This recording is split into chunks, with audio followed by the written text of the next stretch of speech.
Hi friends, best for government jobs ఛానల్కి స్వాగతం. ఈరోజు మనం daily current affairs quiz 9th and 10th July 2020కి సంబంధించి ప్రశ్నలు మరియు వివరణతో సమాధానాలు చూద్దాం. ప్రశ్నలకు వెళ్దాం. మొదటి ప్రశ్న, కోవిడ్-19 మహమ్మారి యొక్క ప్రతికూల ప్రభావం కారణంగా 2020 ఆర్థిక సంవత్సరంలో ఎగుమతులు తగ్గినప్పటికీ ఈ క్రింది పొరుగు దేశాల్లో భారతదేశం కంటే ఎక్కువ రెడీమేడ్ వస్త్రాలను ఎగుమతి చేస్తున్న దేశం ఏది? Options: Pakistan, Nepal, Bhutan, Bangladesh. Video pause చేసి మీ ఆన్సర్స్ కామెంట్స్లో పోస్ట్ చేయండి. దీని కరెక్ట్ ఆన్సర్ బంగ్లాదేశ్. మనం ఇప్పుడు చూస్తున్నాం, ప్రస్తుతం కోవిడ్-19 మహమ్మారి యొక్క ప్రతికూల ప్రభావం కారణంగా ఫైనాన్షియల్ ఇయర్ అంటే ఆర్థిక సంవత్సరం 2020కి సంబంధించి ఎగుమతులు తగ్గినప్పటికీ బంగ్లాదేశ్ భారతదేశం కంటే ఎక్కువ రెడీమేడ్ వస్త్రాలను ఎగుమతి చేస్తూనే ఉంది. సో ఈ నేపథ్యంలో మనం భారతదేశం మరియు బంగ్లాదేశ్ వస్త్ర ఎగుమతులకు సంబంధించి గణాంకాలను పోల్చి చూస్తే 2006 నుంచి 2007లో బంగ్లాదేశ్ మొదటిసారి భారతదేశం నుండి మరిన్ని రెడీమేడ్ దుస్తులను ఎగుమతి చేసింది. 2019-20కి సంబంధించి చూసుకుంటే ఇక్కడ బంగ్లాదేశ్ యొక్క రెడీమేడ్ వస్త్ర ఎగుమతులు 18.1% తగ్గి $27.9 బిలియన్ చేరుకోగా భారతదేశం 4% తగ్గి $15.48 బిలియన్ చేరుకుంది. సో ఇక్కడ ముఖ్యంగా మనం చూసుకోవాల్సింది బంగ్లాదేశ్ యొక్క ఎగుమతులు పెరిగాయి. సో ఇక్కడ బంగ్లాదేశ్లోని వస్త్ర పరిశ్రమకు ఉన్న ప్రయోజనాలు దృష్ట్యా మనం చూసుకోవాలి. ఇక్కడ టీషర్ట్లు, పెద్దగా చొక్కాలు వంటి సాధారణ దుస్తులను బంగ్లాదేశ్లో ఎక్కువ ఉత్పత్తి చేస్తారు. మరోవైపు భారతదేశం ఉన్నతమైన నాణ్యమైన నేసిన మరియు అల్లిన ఉత్పత్తులను తయారు చేస్తుంది. సో గుర్తుపెట్టుకోండి. తర్వాత ప్రశ్న, చిన్న దేశాలపై నిరోధాన్ని సృష్టించడానికి క్రింది దేశాల్లో అణు ఆయుధ సామాగ్రిని విస్తరిస్తున్న దేశం ఏది? Options: United states, Russia, China, Pakistan. Correct answer China. మనకి ఇదివరకే LAC అంటే లైన్ ఆఫ్ యాక్చువల్ కంట్రోల్ వెంట పెరుగుతున్న ఉద్రిక్తతలు చైనా న్యూక్లియర్ ఆర్సెనల్పై నిఘా ఉంచాలని న్యూఢిల్లీ పిలుపునిచ్చింది. సో మనకు తెలిసిందే, ముఖ్యంగా లడాఖ్లో LACకి సంబంధించి భారతీయ ప్రాంతాలను చైనా ఆక్రమించుకునేందుకు ప్రయత్నించినప్పుడు ఈ లాక్డౌన్ మధ్య సరిహద్దు వెంబడి వివాదం పెరిగింది. ఇది ముఖ్యంగా ప్యాంగాంగ్ సరస్సు, హాట్ స్ప్రింగ్స్ మరియు గాల్వన్ లోయలో జరిగాయి ఈ సంఘటనలు. సో ఈ నేపథ్యంలో చైనాలో పెరుగుతున్న అణు ఆర్సెనల్ అంటే అణు ఆయుధ సామాగ్రిను చైనా విస్తరించబోతుంది. సో తన దేశం అణ్వాయుధ సామాగ్రిని ప్రధానంగా చిన్న దేశాలపై నిరోధాన్ని సృష్టించడానికి మరియు US అదేవిధంగా రష్యాకు అనుగుణంగా తీసుకురావడానికి విస్తరిస్తోంది. సో గుర్తుపెట్టుకోండి. తర్వాత ప్రశ్న, అదనపు స్వదేశానికి తిరిగి పంపే విమానాలను నడపడానికి భారతదేశం క్రింది ఏ దేశ విమానయాన సంస్థలను అనుమతించడం లేదు? Options: Saudi Arabia, Qatar, United Arab Emirates, Yemen. Correct answer United Arab Emirates. ఇక్కడ అదనపు స్వదేశానికి తిరిగి పంపే విమానాలను నిర్వహించడానికి ఈ UAE ప్రభుత్వం విమానయాన సంస్థలను భారతదేశం అనుమతించడం లేదు. ఎందుకంటే ఈ ఎయిర్ ఇండియా మరియు ప్రైవేట్ విమానయాన సంస్థల్లో దుబాయ్కు ప్రయాణికులను తీసుకెళ్ళడానికి UAE ప్రభుత్వం అడ్డుకున్న నేపథ్యంలో ఈ చర్య వచ్చిందన్నమాట.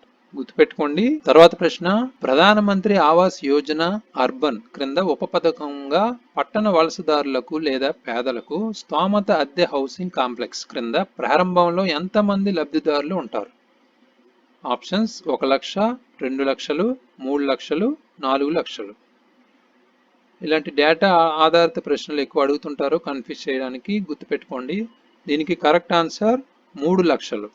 ప్రధానమంత్రి ఆవాస్ యోజన అర్బన్ అనే పథకం క్రింద ఉప పథకంగా పట్టణ వలసదారులకు లేదా పేదలకు అఫోర్డబుల్ రెంటల్ హౌసింగ్ కాంప్లెక్స్ అంటే స్తోమత అద్దె హౌసింగ్ కాంప్లెక్స్ ARHC అనేది అభివృద్ధి చేయడానికి ప్రధానమంత్రి అధ్యక్షతన కేంద్ర మంత్రివర్గం ఆమోదం తెలిపింది. సో ఈ నేపథ్యంలో మనం ఈ పథకం గురించి తెలుసుకోవాలి. ముఖ్యంగా ఈ పథకం కింద టెక్నాలజీ ఇన్నోవేషన్ గ్రాంట్ రూపంలో 600 కోట్లు, ముందు 600 కోట్లు వ్యయం అంచనా వేయబడింది. ఇది నిర్మాణానికి గుర్తించిన వినూత్న సాంకేతిక పరిజ్ఞానాన్ని ఉపయోగించి ప్రాజెక్టుల కోసం విడుదల చేయబడుతుంది. ఇందులో ముఖ్యంగా ప్రారంభంలో 3 లక్షల మంది లబ్ధిదారులు ఉంటారు, గుర్తుపెట్టుకోండి. తర్వాత ప్రశ్న, ఈ క్రింది ఏ దళానికి సంబంధించి అర్హత గల మహిళా అధికారులకు శాశ్వత కమిషన్ ఇవ్వడానికి మరియు తన తీర్పును అమలు చేయడానికి సుప్రీంకోర్టు ప్రభుత్వానికి 1 నెల పొడిగింపును అనుమతించింది? ఆప్షన్స్: పోలీస్ దళం, సైనిక దళం, నావికా దళం, సాయుధ దళం. కరెక్ట్ ఆన్సర్ సాయుధ దళం, ఆర్మ్డ్ ఫోర్సెస్ అన్నమాట. ఇక్కడ సాయుధ దళాల్లో అర్హత గల మహిళా అధికారులకు శాశ్వత కమిషన్ లేదా కమాండ్ పోస్టులను మంజూరు చేయడానికి ఫిబ్రవరి 17 తీర్పును అమలు చేయడానికి సుప్రీంకోర్టు ప్రభుత్వానికి 1 నెల పొడిగింపును అనుమతించింది. ఇక్కడ ముఖ్యంగా మనం ఈ ప్రశ్న ఎందుకు ముఖ్యంగా తీసుకున్నామంటే, ఇక్కడ మహిళా అధికారులకు అంటే ఇక్కడ సమానత్వం అనే అంశం లేవనెత్తారు. ఈ కేసులు అప్పటి నుంచి పెండింగ్లో ఉన్నాయి. ముఖ్యంగా ఇక్కడ మాతృత్వం మరియు శారీరక పరిమితులతో సహా పురుషులతో సమానంగా ఉండకుండా మహిళలను అరికట్టడానికి ప్రభుత్వం రూపొందించిన మోసధోరణి యొక్క 100 సాకులు చెప్పి అలా దీన్ని పెండింగ్లో పెడుతున్నారు. సో ఈ నేపథ్యంలో లింగ సమానత్వం కోసం పోరాటం అనేది ఇక్కడ ముఖ్యమైన అంశం. అయితే ఈ నేపథ్యంలో మనం స్త్రీలకు సంబంధించిన చట్టాలు మనం చూసుకుంటే, మహిళలకు చట్టం ముందు సమానత్వం అనేది ఒక ఆర్టికల్గా మనం తీసుకోవచ్చు. అదేవిధంగా మతం, జాతి, కులం, లింగం, పుట్టిన ప్రదేశం లేదా వాటిలో దేన్నైనా మాత్రమే ఆధారంగా ఏ పౌరుడిపైన వివక్ష చూపకూడదనే ఆర్టికల్ కూడా మనం ఇక్కడ గమనించాలి. ఆర్టికల్ 15 సబ్ క్లాస్ 1 అనేది కూడా ఇంపార్టెంట్. అదేవిధంగా ఆర్టికల్స్, ఆదేశిక సూత్రాలకు సంబంధించి ఆర్టికల్స్ని చూసుకున్నా ఆర్టికల్ 39 అనేది కూడా మనకి ముఖ్యం. ఇందులో స్త్రీలు మరియు పురుషులకు సమానమైన జీవనోపాధికి హక్కును కల్పించే దిశగా దేశం తన విధానాన్ని నిర్దేశిస్తుంది. సో గుర్తుపెట్టుకోండి.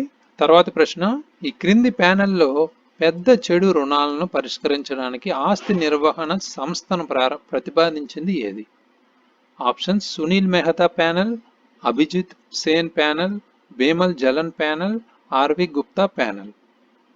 Correct answer Sunil Mehta panel. చెడు బ్యాంకులు అంటే బ్యాడ్ బ్యాంక్స్ అని, బ్యాడ్ లోన్స్ అని మనం ఈ మధ్య తరచుగా వార్తల్లో చూస్తున్నాం. అయితే చెడు బ్యాంకును ఏర్పాటు చేయాలనే ఆలోచన తరచుగా మనకి చర్చకు వస్తుంది. ముఖ్యంగా ఈ కోవిడ్-19 కారణంగా బ్యాంకింగ్ రంగంలో ఒత్తిడి సమీప కాలంలో ఇంకా పెరుగుతుందని అంచనా వేస్తున్నారు. అయితే అనేక ఆర్థికవేత్తలు మరియు ఏజెన్సీలు ఈ సంవత్సరం భారత ఆర్థిక వ్యవస్థలో మాంద్యాన్ని అంచనా వేస్తున్నాయి. ఆర్థిక కార్యకలాపాలపై కోవిడ్-19 యొక్క ప్రతికూల ప్రభావాల కారణంగా. అయితే ఒత్తిడికి గురైన ఆస్తుల పెరుగుదల సంభావ్యత, కంపెనీలు మరియు వ్యక్తుల సంపాదనలో తిరోగమనం, నిరర్ధక ఆస్తులు అంటే ఎన్పిఎస్ అంటారు కదా, అయితే అవి పెరిగిపోతున్నాయి. ఇప్పుడు ఈ నిరర్ధక ఆస్తుల పెరుగుదలకు దారితీస్తుంది. సో బ్యాంకింగ్ వ్యవస్థలో ఒత్తిడికి గురైన ఆస్తుల నిష్పత్తి ప్రస్తుతం 11% నుండి 18%కి చేరింది. సో ఈ నేపథ్యంలో మనం ఈ bad bank and bad loans గురించి మనం తెలుసుకోవాలి. ఒక చెడ్డ బ్యాంక్ అనేది ఇతర బ్యాంకులు మరియు ఆర్థిక సంస్థల యొక్క చెడు రుణాలు మరియు ఇతర ద్రవ హోల్డింగ్లను కొనుగోలు చేస్తుంది. అది బ్యాడ్ బ్యాంక్ అన్నమాట. అయితే ఇది వారి బ్యాలెన్స్ షీట్ను క్లియర్ చేస్తుంది. సో చెడ్డ లోను లేదా చెడ్డ డెబ్ట్ అంటే ఇక్కడ బ్యాడ్ లోన్స్ అనేవి రుణదాతకు చెల్లించాల్సిన మొత్తం మరియు చెల్లించాల్సిన అవసరం లేదు లేదా వివిధ కారణాల వల్ల వసూలు చేయడానికి చర్య తీసుకోవడానికి రుణదాత ఇష్టపడడు. ఇక్కడ ముఖ్యంగా Indian banks association, Indian banks association అనేది నేతృత్వంలోని బ్యాంకింగ్ రంగం 2020 మేలో ఆర్థిక మంత్రిత్వ శాఖకు, ఆర్బీఐకి ఈ చెడ్డ బ్యాంకు అనే ప్రతిపాదన సమర్పించింది. సో గుర్తుపెట్టుకోండి. తర్వాత ప్రశ్న, తక్కువ వడ్డీ రేట్లు ఉత్పత్తిని తక్కువ ఖర్చుతో నిధులు పొందడంతో తక్కువ వడ్డీ రేట్లు వృద్ధి చెందుతాయని, ఇది చౌకైన వస్తువుల ఉత్పత్తికి సహాయపడుతుంది అని క్రింది ఏ ఆర్థిక సిద్ధాంతం సూచిస్తుంది? ఆప్షన్ శాస్త్రీయ ఆర్థిక సిద్ధాంతం, కీనేసియన్ ఆర్థిక సిద్ధాంతం, లెసెజ్ ఫెయిర్ క్యాపిటలిజం సిద్ధాంతం, వనిల్లా ఆర్థిక సిద్ధాంతం.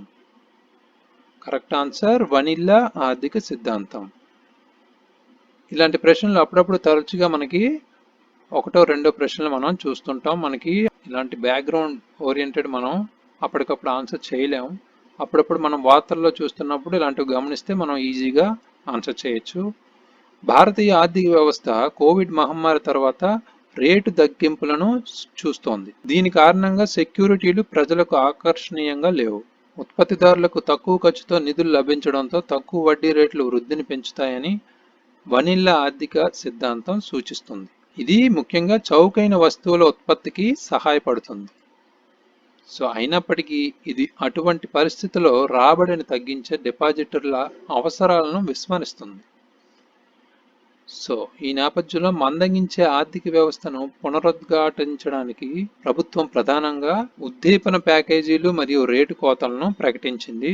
సో ఈ నేపథ్యంలో ఆర్థిక వ్యవస్థలో డబ్బు సరఫరా కూడా పెరుగుతుంది. సో డిపాజిటర్లపై ప్రభావం ఉంటుందని ఎక్స్పర్ట్స్ చెబుతున్నారు. తర్వాత ప్రశ్న, ఈ క్రింది వాటిలో కేంద్ర కేబినెట్ ఇటీవల ఆమోదించిన కొత్త పాన్ ఇండియా సెంట్రల్ సెక్టర్ పథకం ఏది?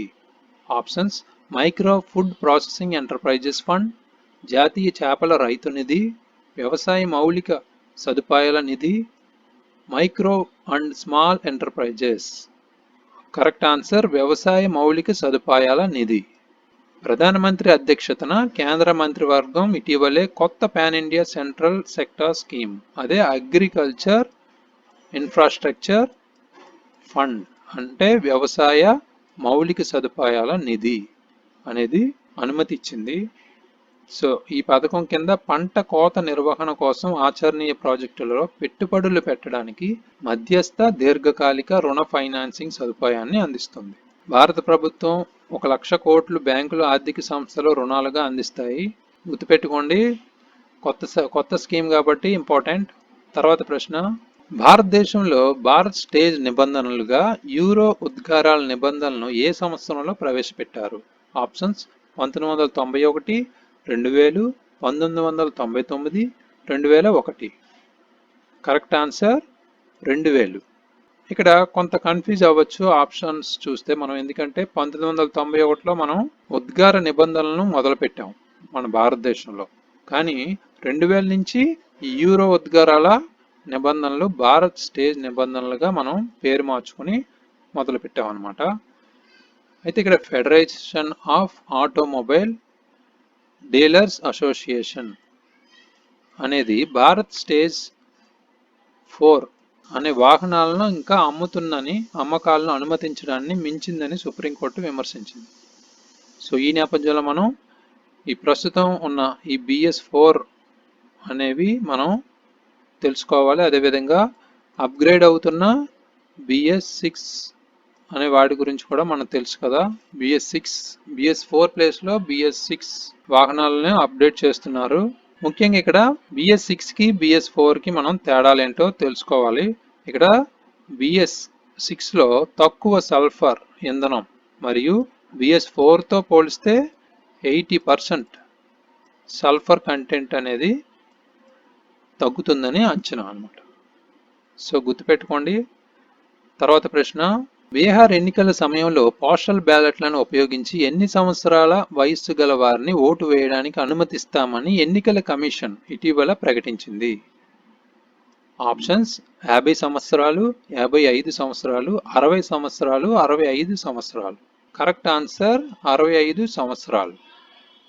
ఇటీవల మనం వార్తల్లో చూసాం, బీహార్ ఎన్నికల సమయంలో 65 ఏళ్లు పైబడిన వారితో పాటు ఇంటి లేదా సంస్థాగత నిర్బంధంలో ఉన్న వారికి ఈ పోస్టల్ బ్యాలెట్స్ లను ఉపయోగించి ఓటు వేయడానికి అనుమతిస్తామని ఎన్నికల కమిషన్ ప్రకటించింది. కొన్ని సవరణలు చేసింది ఎలక్షన్ కమిషన్.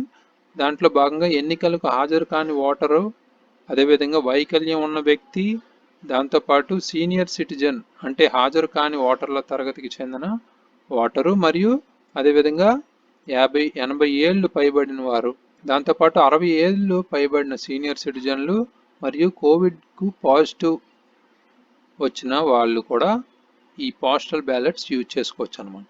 తర్వాత ప్రశ్న, కోవిడ్-19కు నివారణగా పతంజలి కంపెనీ ఇటీవల విక్రయించిన డ్రగ్ ఏది? Options FabiFlu, Covaxin, Covifor, Coronil. Correct answer Coronil. ఇటీవల మనం చూసాం పతంజలి కంపెనీ అనేది ఒక డ్రగ్ రిలీజ్ చేసింది, దానిపై వివాదం కూడా మనం చూసాం. పతంజలి కరోనిల్ ఔషధం గురించి ఇటీవల జరిగిన వివాదం ముఖ్యంగా ఆయుష్